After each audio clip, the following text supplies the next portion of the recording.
Eu trago aqui à tribuna dois temas da maior preocupação para as populações tradicionais, em especial para os povos indígenas da região amazônica. O primeiro tema se refere à terra indígena Wayampi. Senhor presidente, o povo Wayampi foram os últimos povos indígenas oficialmente conectados no Amapá.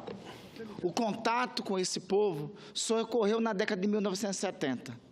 E há de se destacar aqui que o contato com esse povo foi por parte do homem branco, em especial do governo da ditadura naquele momento, devastador. A população Wayampi era de mais de 5 mil indígenas, para ser exato, mais de 10 mil indígenas naquele período. Em 20 anos, a população Wayampi foi reduzida para menos de 300 indígenas. Foi necessário, ao longo do tempo, um trabalho de antropólogos, da APINA, que é a Associação dos Povos Indígenas Wayampi, de recuperação. Hoje, para inclusive orgulho nosso, da Rede de Sustentabilidade, no Amapá, no município de Pedra Branca do Amapari, o povo Wayampi não só voltou a crescer, como conseguiu, na Casa dos Brancos, na Câmara Municipal de Vereadores do município de Pedra Branca do Amapari, colocar um representante seu, o vereador Jaruá Wayampi. Entretanto, senhor presidente, várias ameaças recentemente pairam sobre o povo indígena Wayampi. Essas ameaças são de diferentes ordens. Na verdade, desde a década de 1970, os Wayampis lutam para garantir que o contato com a nossa cultura, a cultura não indígena, a cultura branca, aconteça, sem impor a eles a destruição de sua própria cultura. A sabedoria Wayampi, presidente, os ensinou que é necessário dialogar com todos para explicar a importância que tem o território. Para um povo e para o povo Wayampi, o território é a marca de um povo que não vive em um único lugar. Que pessoas diferentes podem ter objetivos comuns e lutar em defesa desses objetivos comuns. É com esse espírito que, desde o ano 2000, o Conselho das Aldeias Indígenas Wayampi, a APINA, instância máxima e legítima de representação desses povos, vem alertando as autoridades brasileiras sobre o processo desordenado de expansão de lotes ao longo da BR-210. É por isso que o povo Wayampi, há algum tempo, tem proposto às autoridades brancas, às autoridades brasileiras, a constituição de uma faixa de amizade, onde seja possível a convivência com os assentamentos e, ao mesmo tempo, a convivência com o povo indígena Wayampi. Entretanto, é importante destacar que o objetivo da constituição dessa faixa de amizade ao largo da área indígena Wayampi existe para evitar a expansão de lotes para além do limite oficial da própria área indígena e dos próprios assentamentos rurais. Ao longo desse diálogo, no ano 2006, foi criada a Floresta Estadual do Amapá, a FLOTA, que se estendia pela área onde os Wayampis queriam definir como faixa da amizade, entre a terra indígena e o assentamento agrícola. Os Wayampis pensaram que poderia ser uma ideia excelente a criação de unidade de conservação no seu entorno, que essa mesma unidade de conservação poderia ajudar a evitar a expansão do assentamento e pressão ao seu território. Lamentavelmente, após a criação da FLOTA, não foi isso que aconteceu. Sem um acompanhamento adequado por parte dos órgãos estaduais e do INCRA, e muitas vezes por estímulo do próprio INCRA, muitos lotes foram demarcados para fora do perímetro do assentamento, na área da floresta estadual, chegando ao limite da terra indígena Wayampi. Muitas reuniões têm sido feitas com os órgãos e muitas vezes os OIAMPs denunciaram essa situação, até que em 2013, senhor presidente, foi instaurado um inquérito civil público pelo Ministério Público Federal, que buscou intermediar, encontrar soluções para o conflito de limites entre os assentamentos da Perimetral Norte e a Floresta Estadual do Amapá, além de resolver o gravíssimo problema da pressão sobre a terra indígena OIAMP.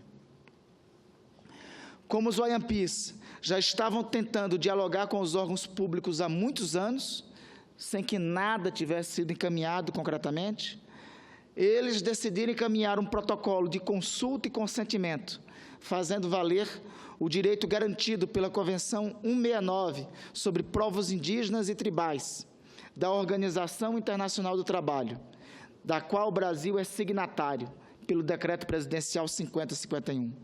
O artigo 6º desta Convenção diz o seguinte: na aplicação das disposições da presente Convenção, os governos deverão consultar os povos interessados por meio de procedimentos adequados, e, em particular, de suas instituições representativas, sempre que sejam previstas medidas legislativas ou administrativas suscetíveis de afetá-los diretamente.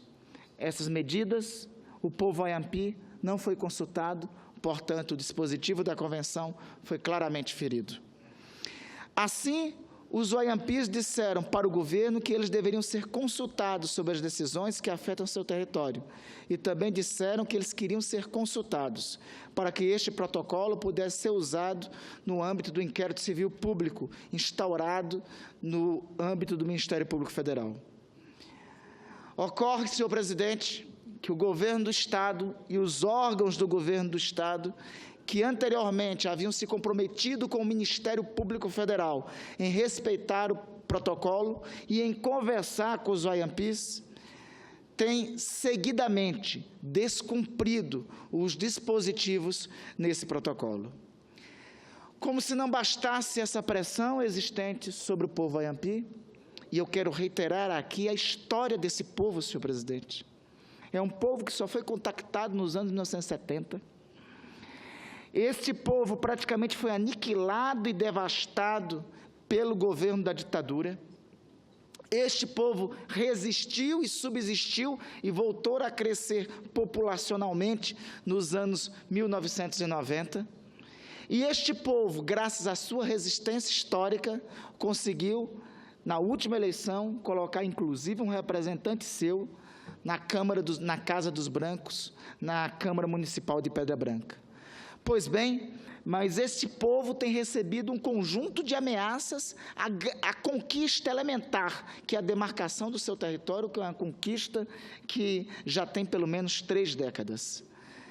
Esta pressão vem pelos assentamentos, mas em relação aos assentamentos, o povo OIAMP consegue ainda estabelecer com eles diálogos. Ocorre que a pressão agora tem vindo por parte das mineradoras, da atividade de mineração. O caso mais recente é a instalação de uma empresa de mineração no limite da terra indígena OIAMP, na área da Floresta Estadual do Amapá. Mais assustador é que a instalação dessa empresa teve a licença e autorização por parte do Instituto de Meio Ambiente Estadual. E a autorização consiste na abertura de um longo ramal que quase se encontra nos limites da terra indígena OIAMP. A área onde está essa mineradora, senhor presidente, é uma unidade de conservação cujo plano de manejo não prevê atividades minerais naquela zona, que é considerada uma zona de uso especial justamente por estar perto da terra indígena OIAMP. Os OIAMPs já fizeram, há algum tempo, a devida denúncia dessa mineradora junto ao Ministério Público Federal. Os OIAMPs já fizeram protesto contra a instalação dela no local. Alguns OIAMPs já chegaram a relatar situações de ameaça por parte de funcionários da mineradora. Perguntas elementares aqui são necessárias serem feitas. Como é que um órgão estadual de licenciamento concede licença numa unidade de conservação sem consultar o plano de manejo dessa unidade? Como é que é concedida essa licença sem consultar os próprios Oiampis, ferindo, inclusive, convenções internacionais de respeito aos povos indígenas e a Convenção Internacional do OIT, que aqui citei, que o Brasil é signatário? Como é possível que estes povos, há quase 20 anos, avisando às autoridades que a região da perimetral está sendo ocupada de forma desordenada e que isso pode gerar um conflito, não tem nenhuma providência por parte das autoridades do Estado do Amapá e do Estado brasileiro em relação a isso? Senhor presidente, os Oiampis têm suficiente sabedoria para nos ensinar a dialogar. E eles têm uma sabedoria que a ameaça, principalmente da mineração por parte dos brancos, não tem tido para com eles. Esta ameaça se ampliou, senhor presidente, sobre não só os povos indígenas, sobre as áreas demarcadas dos povos indígenas do meu estado, mas sobre as unidades de conservação do nosso estado, desde o último dia 7 de abril, senhor presidente. Senhor presidente, da mais alta gravidade a portaria que foi publicada pelo Ministério das Minas e Energia no último dia 7 de abril, a portaria 128 do Ministério das Minas e Energia. Para falar dessa portaria que tem inter-relação com as ameaças que existem nos limites da área indígena Oiampi e também sobre outras áreas indígenas, é importante nós destacarmos um decreto de 1984, ainda do governo da ditadura. Esse decreto de 1984, ele instituía na região sul e central do Amapá e no norte do estado do Pará, criava nessa região uma dita Reserva Nacional do Cobre. Essa Reserva Nacional do Cobre, uma área de 40 mil quilômetros quadrados, ao longo dos anos pós-1984, se transformou num conjunto de áreas indígenas e num conjunto de unidades de conservação. São florestas nacionais, são reservas extrativistas, são florestas estaduais, são áreas indígenas de diferentes povos.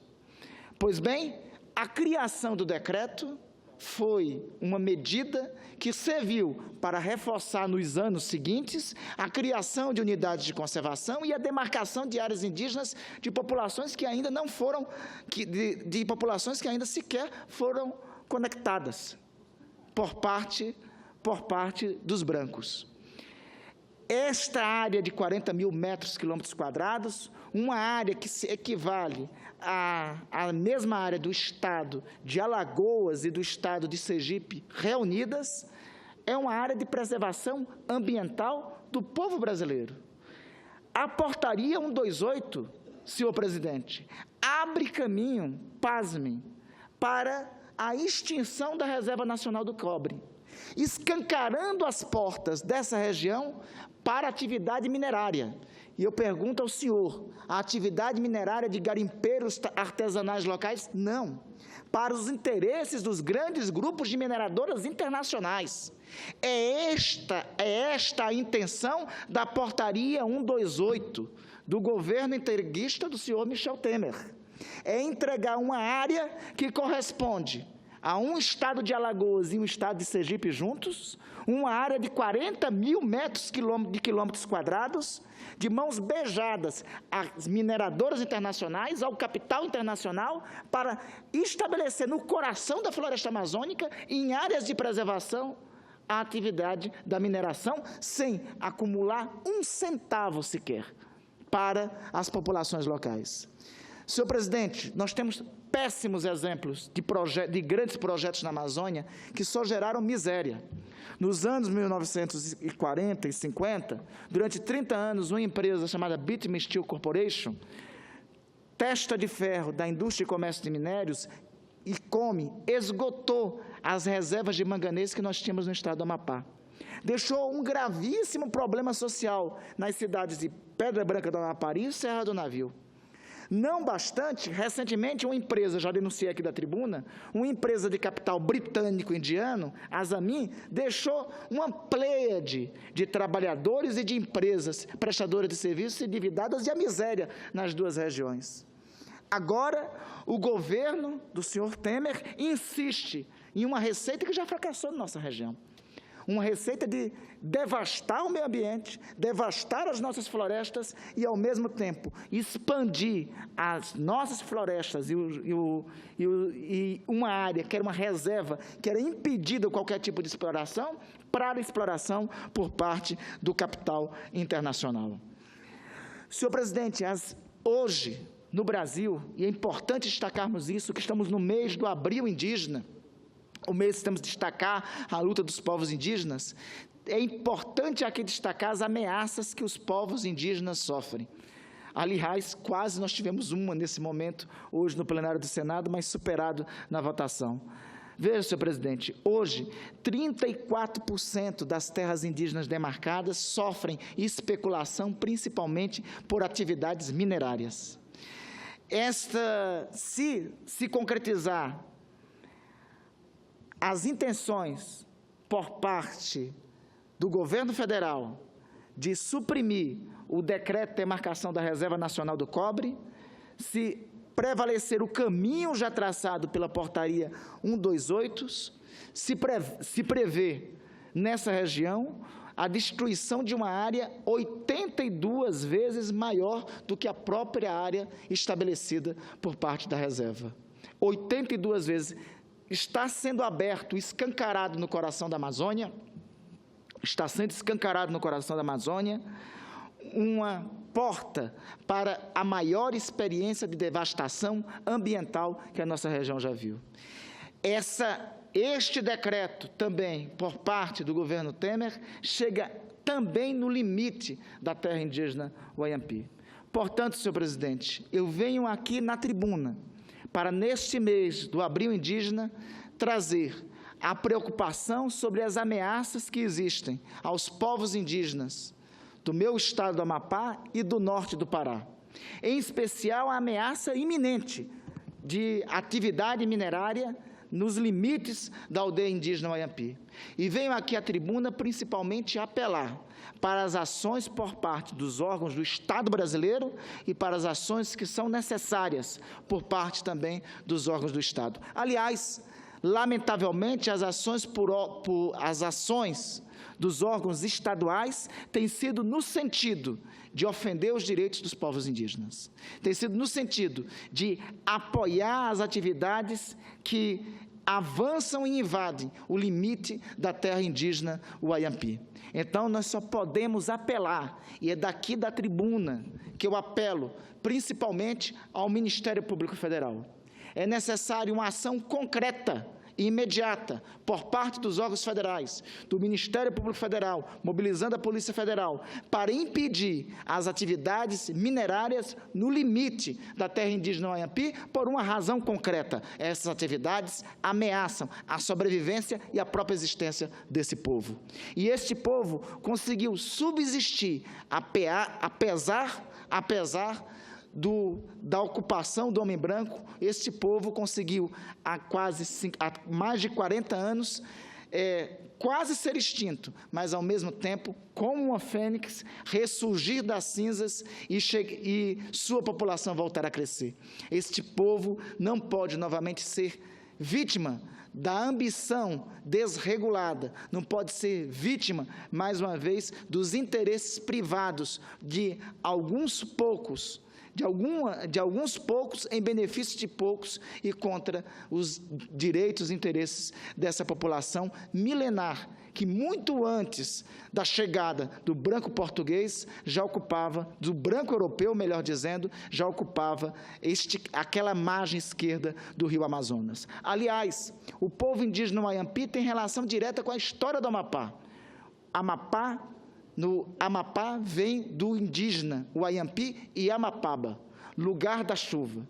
Então, a relação do nome do Amapá é, inclusive, diretamente ligada à origem indígena. É um desrespeito que não pode ser aceitado. Portanto, é fundamental, urgente e necessário as providências, e só resta as providências por parte do Ministério Público às ameaças à terra indígena OMP. Não somente as providências em relação a isto, mas as providências sobre essa famigerada portaria 128, que ameaça terras indígenas, ameaça de devastação na Amazônia e entrega as vastas regiões da Amazônia, principalmente ao capital internacional. Irei protocolizar requerimento na Comissão de Meio Ambiente, daqui do Senado, e nas comissões que forem necessárias, para que se tenha audiência pública sobre essa portaria 128. Esta dita portaria 128 é a maior ofensa dos últimos 50 anos. Eu acho que desde a ditadura, senhor presidente, não tinha uma ofensiva tão grande contra o interesse nacional na Amazônia, contra a proteção da Amazônia, a proteção das nossas florestas e contra os direitos dos povos indígenas. Esta ameaça, mais uma vez, não pode prosperar.